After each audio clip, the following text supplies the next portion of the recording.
সুন্দর লাগছে, খুবই সুন্দর খেতে। খুব ভালো হয়েছে। থ্যাংক আমি ছোট বোন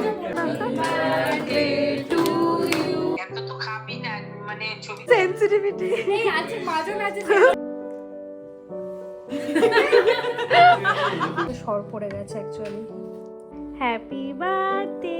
হাই এভরিওয়ান, আমি ঋতুপ্রিয়া আর আমার চ্যানেলে নতুন একটি ব্লগে আপনাদের জানাই অনেক অনেক ওয়েলকাম। আজকে 4th অফ ফেব্রুয়ারি আর কালকে হচ্ছে অভিজিতের জন্মদিন। কালকের ব্লগটা আমি আজকে থেকেই শুরু করছি, কালকে জানি না কতটা কি নিতে পারবো। আর রান্নাবান্না তো অলরেডি শুরু হয়ে গেছে। কালকে আমাদের বাড়িতে মোটামুটি ওই 13-14 জন মতো আসবে, প্রায় অনেকটাই রান্না। এত জনের রান্না আমরা আগে কখনোই করিনি। তো এখনও অবধি আমার পায়েসটা হয়ে গেছে, কালকে বেশি কিছু করব না, যেহেতু আমাদের কদিন পরেই যাওয়া আছে। সব কিছু গোছগাছ তো চলছেই, তারই মধ্যে আর কি ছোট্ট করে একটু বার্থডে সেলিব্রেশন, যেহেতু এই দেশে আছি আর এখানে আমাদের বেশ কিছু বন্ধু বান্ধবও আছে। রান্নাবান্না আমরা দুজনে মিলেই করব। অভিজিৎ মাংসটা কালকে করে দেবে আর আমি কালকে পোলাওটা করব, আর একটু পনিরও করব ভেবেছি, যেহেতু ভূপেশদা আসবে, ও ভেজ খায়। আর এদিকে আমার পায়েসটা হয়ে গেছে, দাঁড়ান দেখাই আপনাদের পায়েসটা কীরকম দেখতে হয়েছে। আমি একটু পায়েসটা গুড় দিয়েই করেছি, মানে গুড় আর চিনি মিক্স করেই করেছি। এই যে পায়েসটা এখানে আমার হয়ে গেছে। এখানে কিন্তু 2 লিটার দুধের পায়েস আছে। আর আগের বার আমি গুড় দিয়ে পায়েস বানিয়েছিলাম, সেটা অভিজিতের খেতে ভীষণই ভালো লেগেছিল, সেই কারণে ও জন্মদিনে বলেছিল গুড়ের পায়েসই খাবে। তো রাত্রির এখন বাজে প্রায় 11টা, আমাদের রান্না এখনও শেষ হয়নি। মানে রান্না শেষ হয়নি বলতে আজকে যেহেতু পনিরটা করে রাখছি আর টুকটাক যতটা হচ্ছে আর কি গুছিয়ে রাখছি, তো সেই কারণেই এদিকে অভিজিৎ মাংস ঠাংসগুলো আর কি আমাকে কেটে দিচ্ছে।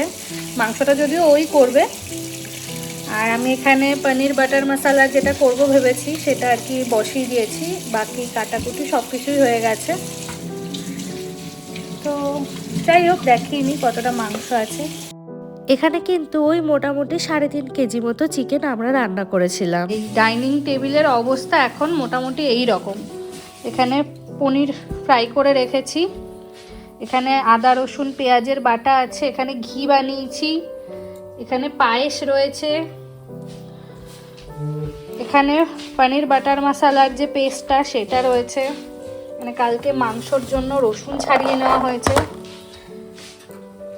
তো এটাই আপাতত, আজকে শুতে শুতে অনেকটাই দেরি হবে। তো এখন 12টা বেজে গেছে। Happy birthday. Thank you. তো এখনও আমাদের ডিনার আমরা করিনি, এখন জাস্ট করতে বসবো। আর ডিনারটা হচ্ছে ঘি ভাত আর হচ্ছে স্যামন মাছ ভাজা। আর আজকে আমার পনির পায়েস সব কিছু হয়ে গেছে, এখন ডিনার করে ঘুমিয়ে পড়বো, বাকি রান্না সব কালকে। আবারও হ্যাপি বার্থডে। Thank you. হচ্ছে 5 তারিখ সকালবেলা, আর সকাল এখন বাজে ওই 8টা 8:30 মতো। মিক্সার মাংসের জন্য আর কি সব মশলাপাতি পেস্ট চলছে। আর দেখাই এখানে মাংসটা বলেইছিলাম অভিজিৎ করবে, তো অভিজিৎ মোটামুটি ওই 6টা থেকে উঠে রান্নাবান্না শুরু করে দিয়েছে, আমি যদিও 7টার সময় উঠেছি। তো আজকে যেহেতু অনেকটা কোয়ান্টিটিতে রান্না আছে, বলা যেতে পারে আমাদের এখানে এসে সবথেকে বেশি জনের রান্না আমরা আজকেই করব। রান্না চলাকালীন সেরকম ভিডিও আর নিতে পারিনি, তবে এইখানে দেখুন রান্না কিন্তু অলমোস্ট আমাদের কমপ্লিট হয়ে গেছে। এখানে রয়েছে বাসন্তী পোলাও, চিকেন, তবে পোলাওটা আমার এখনও একটু করা বাকি আছে, যেহেতু বললাম যে অনেকটা পরিমাণে রান্না, সেই কারণে 1-2 বারে কিন্তু হয়নি, আমাকে প্রায় 3-4 বারে পোলাওটা নামাতে হয়েছে। তবে এই পোলাওগুলো এই মাত্রই নামিয়েছি, সেই কারণে একটু গায়ে গায়ে লেগে আছে, ঠান্ডা হলে কিন্তু একদমই ঝরঝরে হয়ে যাবে। চলুন আপনাদেরকে একটু দেখাই আমি যেভাবে পোলাওটা বানাই। পোলাওয়ের পরিমাণ কম হোক বা বেশি হোক, পোলাও কিন্তু আমি সবসময় এইভাবেই বানাই। আর পোলাওতে কিন্তু আমি এক্সট্রা করে কোনো আর্টিফিশিয়াল কালার ইউজ করি না, পুরো পোলাওটাই কিন্তু আমি হলুদ দিয়েই আর কি পোলাওয়ের এক্স্যাক্ট কালারটা আনি। তবে পোলাওটা আরও টেস্টি করার জন্য এখানে কিন্তু স্যাফরন বা জাফরান ইউজ করা যেতে পারে, যদিও আমার কাছে এখন কেশরটা অ্যাভেলেবল ছিল না, সেই কারণে আমি অ্যাড করতে পারিনি। এই যে এখানে প্রায় 750 গ্রাম মতো চাল আছে, এইটাই আমার লাস্ট বারের আর কি পোলাও বলা যেতে পারে। এখানে ঘিয়ের সাথে হলুদ ভালো করে মিশিয়ে কিন্তু পুরো চালটার সাথে আমি মিশিয়ে নিচ্ছি, এতে করেই পুরো চালটাতে কিন্তু হলুদ রঙটা চলে আসবে। আর রান্না বান্না সেরে স্নান পুজো করে কিন্তু অভিজিতের বাড়িতে স্পেশাল লাঞ্চটাও আমি ওকে দিয়ে দিয়েছি। এখানে 5 রকমের ভাজা ছিল আর ছিল বাসন্তী পোলাও। চলুন আপনাদের সাথে এক ঝলকে শেয়ার করে নিই আজকের মেনুতে কি কি আছে। প্রথমেই আমি এখানে ওকে দিয়ে দিয়েছিলাম অল্প কিছু ফল। ফলের মধ্যে ছিল আঙুর, ব্লুবেরি, বেদানা এবং কিউই। তারপরে ছিল মেথি পনির আর ওর বানানো চাঙ্গেজি চিকেন, সাথে ছিল পায়েস, পোলাও এবং 5 রকমের ভাজা। 5 রকমের ভাজার মধ্যে আমি ওকে দিয়েছিলাম আলু ভাজা, মিষ্টি আলু ভাজা, বেগুন ভাজা, ব্রকলি ভাজা আর ওর প্রিয় মাছ ভাজা। ওই যে ব্যাগ গোছানোর সময় আপনাদের দেখিয়েছিলাম গোলাপি রঙের ড্রেসটা, ওটাই কিন্তু আজকে আমি পরে নিয়েছি। আর আমার সাথে ম্যাচিং করেই অভিজিৎ আজকে একটা গোলাপি রঙের টি শার্টও পরে নিয়েছে। আর এখানে অভিজিৎ বাড়িতে আমার শাশুড়ি মাকে ফোন করে দেখাচ্ছে আজকে আমরা কি কি আয়োজন করেছি। পোলাওটা প্রায় অনেকক্ষণই হলো বেড়ে রেখেছি, ও খেতে বসতে দেরি করছে সেই কারণে আর কি পোলাওটা মাঝখান দিয়ে আবার ফেটে গেছে। আর এই যে দেখুন মাছ ভাজাটা যে দিয়েছি এটা কিন্তু সেই বড় মাছটা যেটা অভিজিৎ নেদারল্যান্ড থেকে নিয়ে এসেছিল। আমি আজকে যে জামাটা পরেছি এটা আমার কিন্তু জুডিও থেকে নেওয়া, আর অভিজিতের এই টি শার্টটা নেওয়া ট্রেন্ডস থেকে। খাওয়া দাওয়া সেরে আমরা ওই 30 মিনিট মতো শুয়েছিলাম, তবে হঠাৎই মনে পড়েছে জন্মদিনের আসল জিনিস যেটা মানে আমাদের বেলুনই ফোলানো হয়নি। সবাইকে ওই সময় দিয়েছিলাম যে 6টা থেকে 6:30টার মধ্যে যেন সবাই চলে আসে, আর সবাই সময় মতো চলেও এসেছিল। ওদিকে আমি অল্প কিছু বেলুন ফুলিয়েই সন্ধ্যে স্ন্যাক্সের জন্য বানিয়ে নিয়েছিলাম আবার পাপড়ি চাট।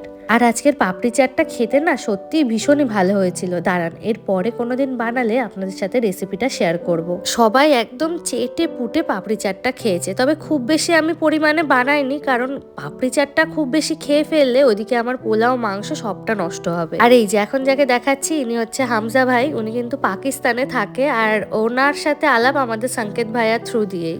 জার্মানি এমন একটা দেশ যেখানে আপনি অনেক দেশের মানুষকে একই জায়গাতে পেয়ে যাবেন। তো যাই হোক না কেন এখানে সবাই খাওয়া দাওয়া করছিল, হাসি মজা করছিল। আর এদিকে অন্বেষাও চলে এসছে। আমি অন্বেষাকে জিজ্ঞাসা করছিলাম যে ওর কেমন লেগেছে পাপড়ি চাটটা খেয়ে। ও বলছিল যে ওর ভীষণ ভালো লেগেছে। আর এখানে দেখুন আমাদের মোটামুটি সব বন্ধু বান্ধবরাই চলে এসছে, আর শুধু দুজন আসা বাকি। এক হচ্ছে ভূপেশ দা আর একজন হচ্ছে ঋষিদা।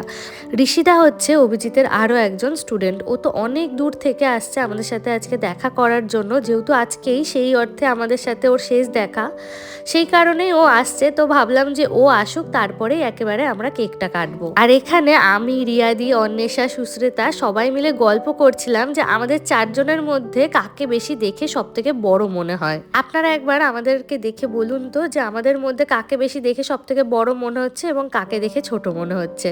অবশ্যই কিন্তু কমেন্ট করে জানাবেন। আর এই যে এখানে ভিডিওতে দেখতেই পাচ্ছেন আমি আবার কেক সাজাতে ব্যস্ত হয়ে গেছি। ওই যে বলেছিলাম ঋষিদা আসলেই কেকটা কাটবো, তো ও কিন্তু চলে এসছে। আর ও আসার সাথে সাথে আমি ওর জন্য একটু পাপড়ি চাট রেখেছিলাম বাঁচিয়ে, সেটাই সার্ভ করে দিয়েছিলাম। আর তারপরেই ভেবেছিলাম যে কেকটা কেটে নিই। তো আপনাদের সাথে তো আগেই শেয়ার করেছিলাম যে অভিজিতের বার্থডের জন্য আমরা কেমন ক্যান্ডেলস এনেছি। এই যে ক্যান্ডেলসগুলো কিন্তু কেকের ওপর লাগানোর পরে সত্যি দেখতে সুন্দর লাগছিল। আর এই যে পাশে ছোট্ট কেকটি দেখছেন এটা আবার সুশ্রেতা আর শিবমদা অভিজিতের জন্য নিয়ে এসছে। তবে এটা আবার কিন্তু সাধারণ কোনো কেক না, এটা কিন্তু চিজ কেক, তাও আবার ব্লুবেরি ফ্লেভারের। আর পাশের বড় কেকটা দেখে কি আপনারা কেউ চিনতে পারছেন? এই সেম কেক কিন্তু আমার জন্মদিনেও আনা হয়েছিল।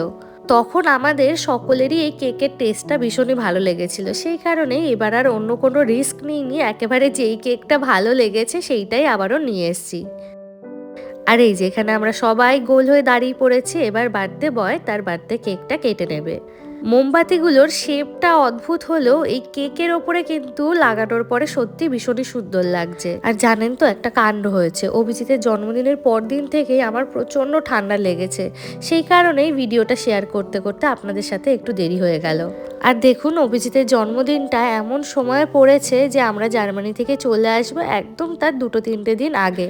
তো সেই হিসাবেই আজকে সব বন্ধুদের আমাদের বাড়িতে লাস্ট নিমন্ত্রণ, মানে শেষবারের মতো নিমন্ত্রণ বলা যেতে পারে। যদিও কাছে যারা থাকে যেমন কিনা রিয়াদি, সুশ্রেতা, অন্বেষা, সংকেত ভাইয়া, ওরা আমরা যেদিন চলে যাব সেদিনও একবার দেখা করতে আসবে আমাদের সাথে। তবে সেই দিন তো আমরা আর ওদের খাওয়া দাওয়া কিছু করাতে পারবো না, তো সেই হিসাবে আজকেই আমাদের বাড়িতে ওদের শেষবারের মতো নিমন্ত্রণ খাওয়া। আসলে আমরা দুজনেই নিজেরাও খেতে খুব ভালোবাসি আর সবাইকে নিমন্ত্রণ করে খাওয়াতেও ভীষণ ভালোবাসি। আর এখানে দেখুন অভিজিৎ কেক কাটার তাড়াতে মোমবাতিতে ফু দিতেই ভুলে গেছে। ওদিক থেকে দীপ্তেন্দু দা কিন্তু আবার ঠিক এই জিনিসটা মনে করিয়ে দিয়েছে। কেকটা কাটা হলেই এক দুজনকে আবার খাবারও সার্ভ করে দেব। ওইদিকে হামজা ভাই আছে, ওর আবার কালকে পাকিস্তানের ফ্লাইট রয়েছে, তো সেই কারণে ও একটু সকাল সকাল আজকে বেরিয়ে যাবে। আর এই যে এখানে অভিজিৎ কেক কেটেই সবার আগে আমার মুখে একটু দিল, আর আমিও ভেঙে ওর মুখে একটু দিলাম। আর পায়েসটা তো দুপুরেই খেয়ে নিয়েছে, সেই কারণে এখন আর পায়েসটা দিইনি। আখের গুড়ের পায়েস আপনারা কে কতটা খেয়েছেন আমি জানি না। নর্মালি আমাদের ইন্ডিয়াতে পাটালি গুড়ের পায়েসটাই বানানো হয়, কিন্তু জার্মানিতে পাটালি গুড় না পাওয়াতে আমি আখের গুড় দিয়েই পায়েস বানিয়েছি। তবে সেইটা কিন্তু অভিজিৎ খেতে ভীষণ পরিমাণে ভালোবেসেছে। আর এখানে দেখুন আমি একটু হাসছি, তার কারণ হচ্ছে রিয়াদি আর অন্বেষাকে যখনই মুখে কেকটা দিয়েছি ওদের দাঁত শিরশির করে উঠেছে। আসলে কেকটা ডিপ ফ্রিজে রাখা ছিল তো প্রচন্ড পরিমাণে ঠান্ডা হয়ে গিয়েছিল, তো সেই কারণেই আমি রিয়াদি আর অন্বেষাকে বলছিলাম যে আমার কাছে সেন্সিটিভিটিরও টুথপেস্ট আছে, ওদের যদি দরকার হয় তাহলে আমি ওদেরকে দিতে পারি। আর এদিকে সংকেত ভাইয়ের আবার এই ধরনের ক্যান্ডেলসটা দেখে একটু অদ্ভুত লেগেছে, সেই কারণেই ও আমাকে জিজ্ঞাসা করছিল যে এখানে কি নর্মাল ক্যান্ডেলস কোনো কিছু পাওয়া যায় না। তাই আমি বললাম যে নর্মালও পাওয়া যায়, কিন্তু আমার এটা বেশি পছন্দ হয়েছে, সেই কারণেই এটা আনা। মাঝে খাওয়া দাওয়ার ক্লিপ আর আমি আর সেরকমভাবে নিতে পারিনি, তবে সকলে বাড়ি যাওয়ার আগে এমন একটা ভিডিও সবার সাথে নিয়ে নিয়েছিলাম। এটাই তো একটা স্মৃতি, বলুন। তো রাত্রির এখন বাজে প্রায় 11:30 মতো, সবাই এই গেল জাস্ট, আর এবার আমরাও ডিনার করে নেব।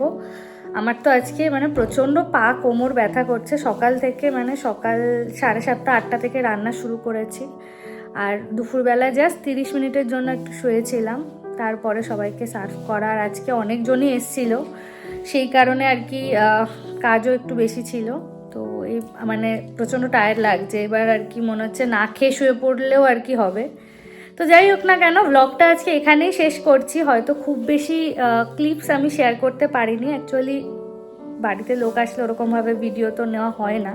তো যাই হোক, ব্লগটা এখানেই শেষ করছি। সবাই অবশ্যই জানাবেন ভিডিওটা কেমন লাগলো, আর যদি ভালো লাগে অবশ্যই একটা লাইক আর একটা শেয়ার করে দেবেন। আজকের ভিডিওটা এখানেই শেষ করছি, দেখা হবে আবার নতুন এক ভিডিওতে। ততক্ষণের জন্য সবাই খুব ভালো থাকবেন, সুস্থ থাকবেন। বাই।